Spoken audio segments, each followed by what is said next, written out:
Trumpas demonstruoja atvirą priešiškumą beveik visai, ne tik ES vadovybei, ją visiškai jis ignoruoja.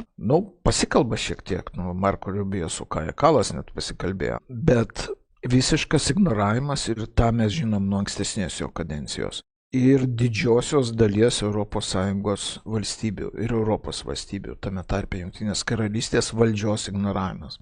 Atvirai tai pasakyta. Ir aš manau, kad priežastis yra tai, kad Europą per dešimtmečius valdyti, surikiuoti tokie valdantieji, kurie yra tų sluoksnių, kurie demokratų JAV įtakojami.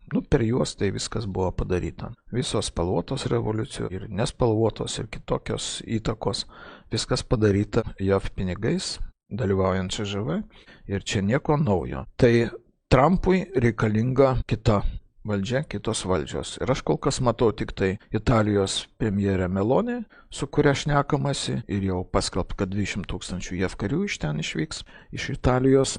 Manau, kad Orbanas, Vengrijos ministras pirmininkas, galbūt Slovakijos, kol kas nematau dar tokių aiškių požymių, galbūt Austrijos. Kitų nematau, visi kiti aiškiai yra Trumpo oponentai, nes jie jau sąsajos su tais, kurie valdė iki šiol Europos vadovybė, yra akivaizdus.